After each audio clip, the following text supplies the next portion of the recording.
Hello student, एक बार फिर से आपका स्वागत है आपके अपने जो स्मार्ट स्टडी क्लासेस पर। हाँ, तो हमारी इंटरमीडिएट की इंग्लिश की क्लास चल रही थी और जिसमें चल रहा था आपका इंग्लिश न्यू सेशन सन 2022। तो देखो, सबसे पहले आपका ग्रामर सिलेबस चल रहा था, जिसमें बहुत ही अच्छी तरह से हमने आपको ग्रामर के जो टॉपिक है उनको समझाया था बहुत ही बढ़िया तरह से। जिसमें आपका पहला टॉपिक था डायरेक्ट इनडायरेक्ट, दूसरा था आपका ट्रांसफॉर्मेशन, तीसरा है आपका सिंथेसिस और चौथा है आपका सिंटैक्स। तो इस तरह से मुख्य रूप से जो ग्रामर में टॉपिक होते हैं 4 टॉपिक होते हैं। पहला दूसरा टॉपिक आपका समाप्त हो चुका है और इस समय जो आपका टॉपिक चल रहा है वो तीसरा चल रहा है सिंथेसिस ऑफ द सेंटेंस, यानी कि वाक्यों का संश्लेषण। बहुत ही बढ़िया तरह समझना है इसमें आपको। तो देखो, इसमें भी आपके सिंथेसिस में भी आपके 3 टॉपिक होते हैं। कितने होते हैं? 3 टॉपिक होते हैं।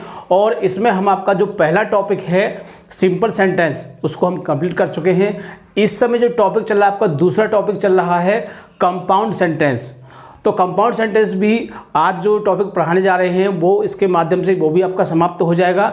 इसलिए अब इसके बाद फिर इसकी हम एक मिक्स एक्सरसाइज कराएंगे ताकि टॉपिक जो है वो बढ़िया तरह से समाप्त हो सके और आपकी समझ में आ सके।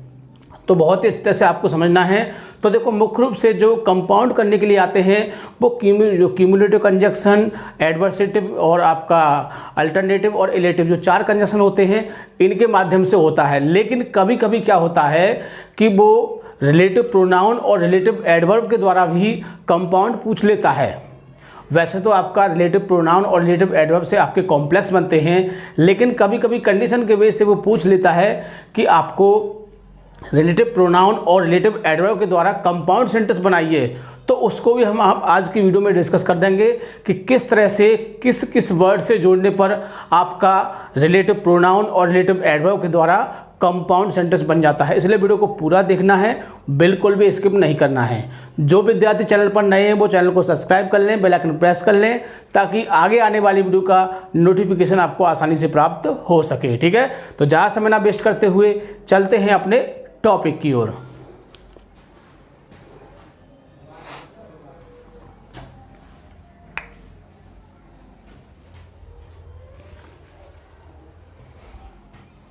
क्लास 12th इंग्लिश, यानी कि 12th क्लास की इंग्लिश की क्लास चल रही थी और जिसमें चला था आपका इंग्लिश न्यू सेशन सन 2022। क्या चला था?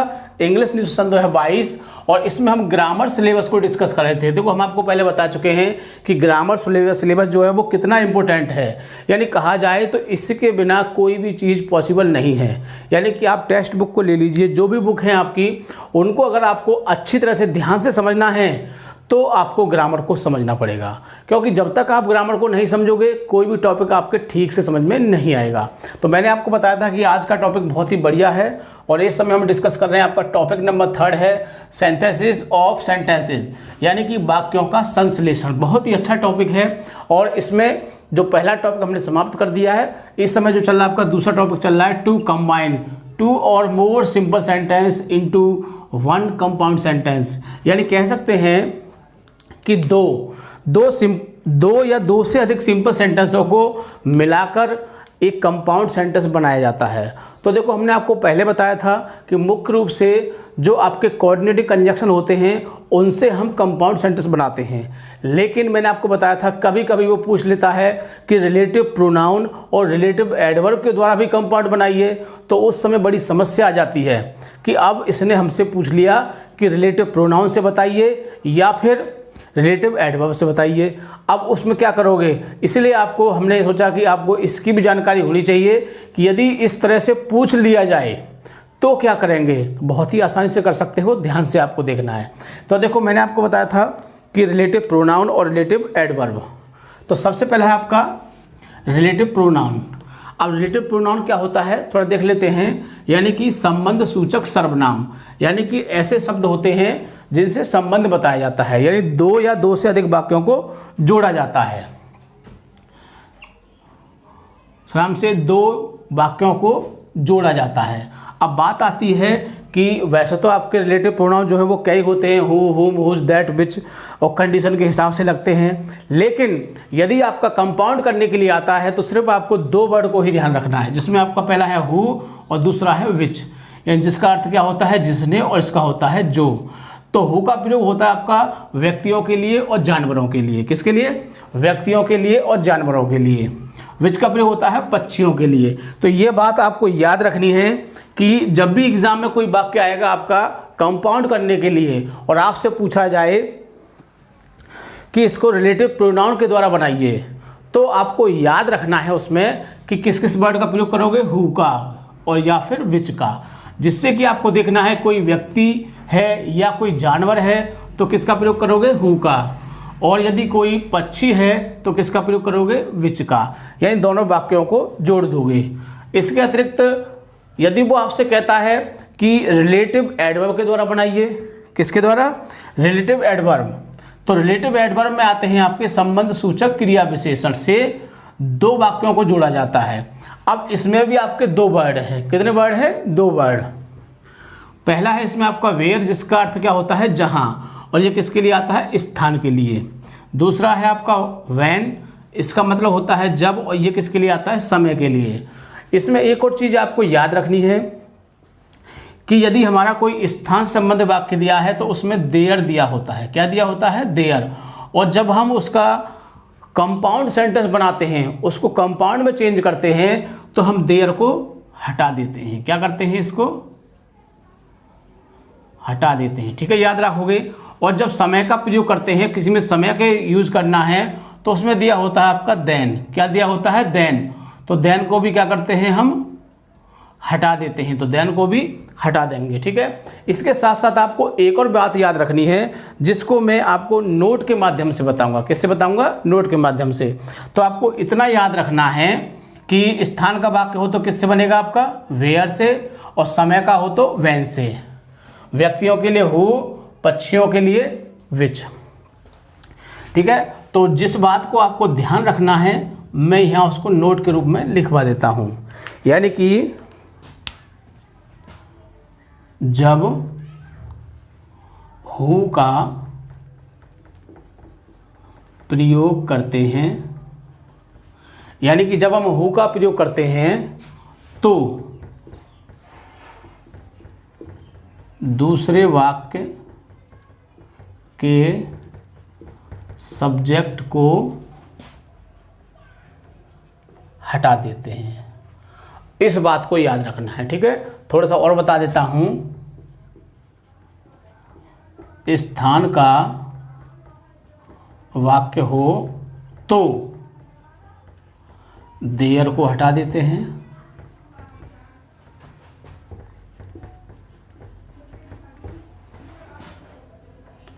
यदि समय का वाक्य हो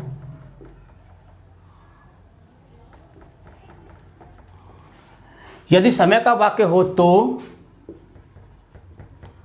देन को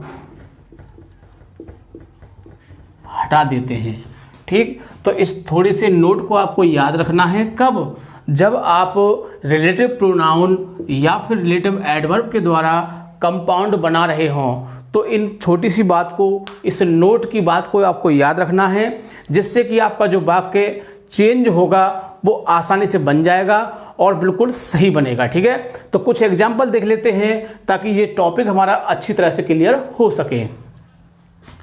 तो सबसे पहला एग्जाम्पल देख लेते हैं इसका, I meet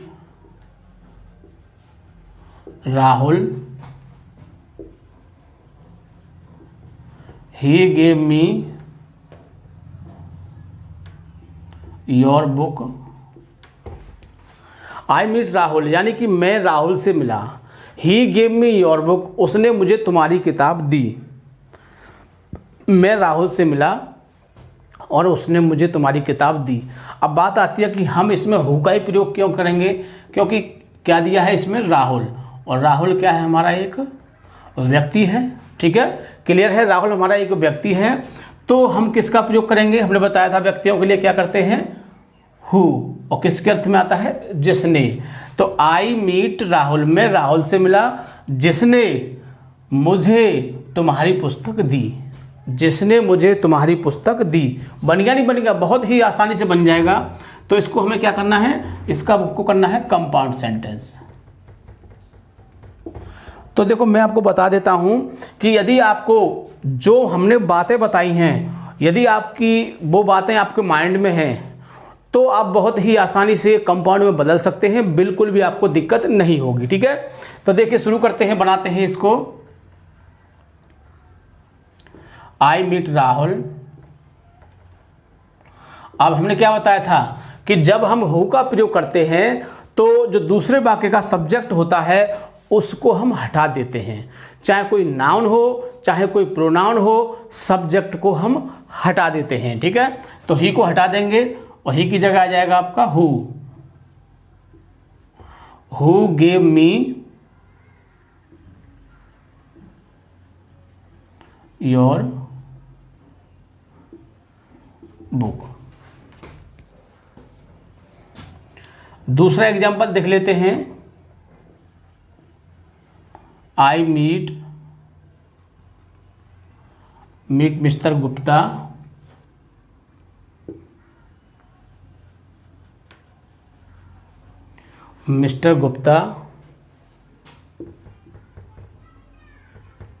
shook hands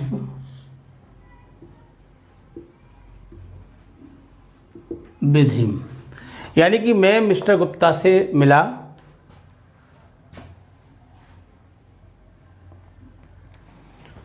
with me, यानी कि मैं मिस्टर गुप्ता से मिला और मिस्टर गुप्ता ने मुझसे क्या मिलाया, उन्होंने मुझसे हाथ मिलाया। तो हमको क्या दिखाई दे रहा है, हमको दिखाई दे रहा है मिस्टर गुप्ता, और मिस्टर गुप्ता क्या है, हमारे एक व्यक्ति हैं।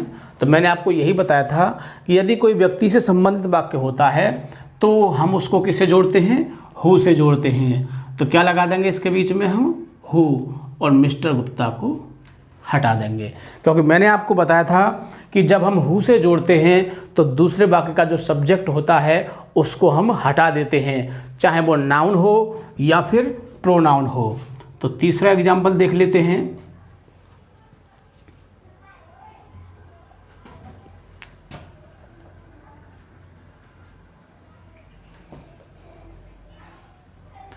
The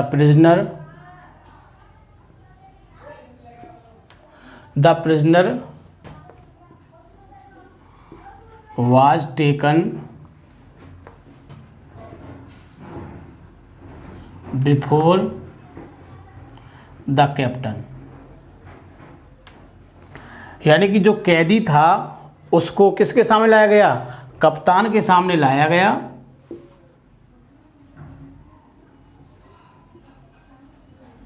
the captain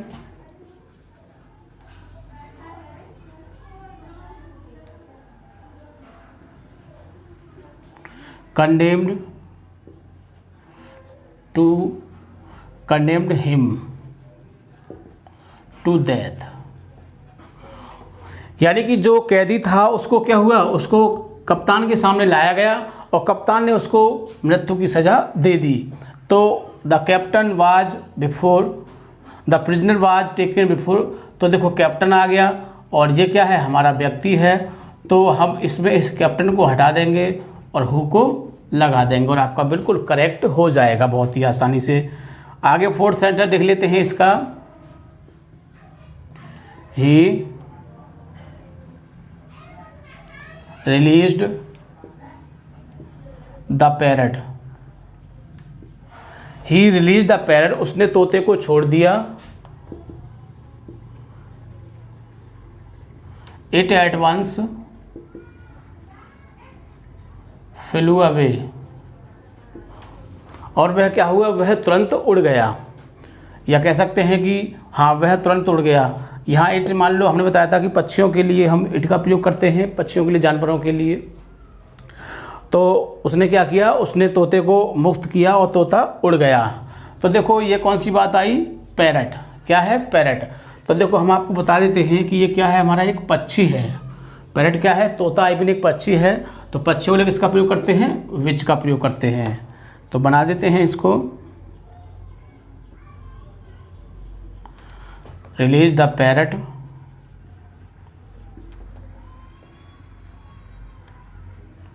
which it at once flew away। आगे 5वां वाक्य देख लेते हैं। He went to Delhi, he went to Delhi, वह दिल्ली गया।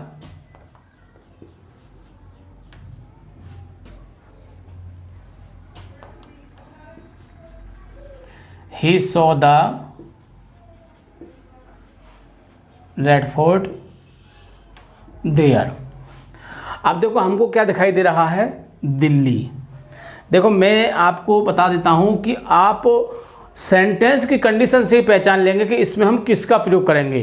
तो हमें क्या दिखाई दे रहा है, हमें दिल्ली दिखाई दे रहा है, और दिल्ली हमारा क्या है, एक स्थान है।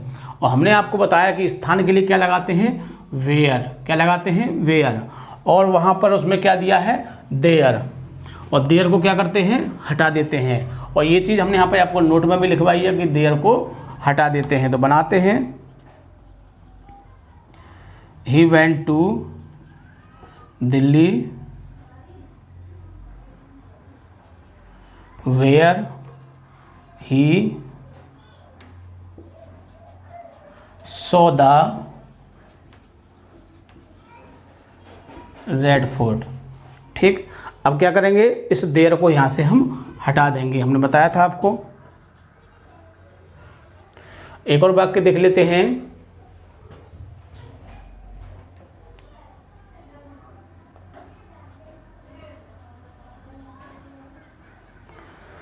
आई meet him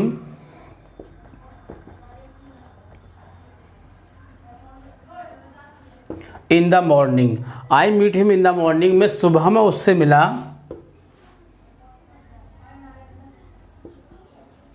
he told me a story then, और तब उसने मुझे एक कहानी सुनाई। तो देखो हमको क्या दिखाई दे रहा है इसमें, मॉर्निंग। और मॉर्निंग क्या है, हमारा एक टाइम है। और देखो टाइम यानी कि समय, जब, और समय वाली बात आती है, ये रहा आपका टाइम, समय। तो समय के लिए किसका प्रयोग करते हैं, वैन का प्रयोग करते हैं। तो बना देते हैं इसको हम, I meet him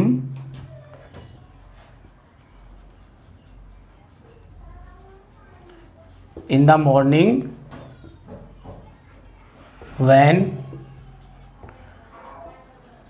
he told me a story। और देन को क्या करते हैं, हटा देते हैं। ये चीज़ हम आपको बता चुके हैं कि देन को हटा देते हैं। तो देखो ये जो बातें थी जिनको आपको ध्यान रखना है, यदि ये बातें आपके माइंड में रहेंगी, मैं गारंटी देता हूँ कि आपका कंपाउंड सेंटेंस बिल्कुल भी गलत नहीं हो सकता है। तो देखो मैंने आपको बताया था कि मुख्य रूप से जो इसके तरीके होते हैं वो होते हैं आपके कोऑर्डिनेटिंग कंजक्शन। और मैंने आपको बताया था कोऑर्डिनेटिंग कंजक्शन 4 प्रकार के होते हैं। चारों को हमने 2 वीडियो के माध्यम से आपको डिस्कस किया, बहुत ही अच्छी तरह से उसको एक्सप्लेन किया था, समझाया था, और आपकी समझ में भी आ चुका होगा। और उसके बाद हमने उसकी एक एक्सरसाइज कराई थी ताकि आप उसे अच्छी तरह से समझ सकें। इसके बाद हमने आज की वीडियो में बताया कि कभी कभी एग्जाम में पूछ लेता है कि रिलेटिव प्रोनाउन और रिलेटिव एडवर्ब के द्वारा कंपाउंड बनाइए, तो उस समय आपको बड़ी समस्या होती है, बड़ी दिक्कत होती है कि अब क्या होगा, हमने तो ये चीज़ देखा ही नहीं, उसमें समझा ही नहीं। इसलिए मैंने आपको इस टॉपिक को भी डिस्कस कर दिया है। वैसे बहुत कम आता है, लेकिन होता है कि आ गया तो क्या होगा। तो उस कंडीशन से बचने के लिए आपको इसको अच्छी तरह से याद रखना है।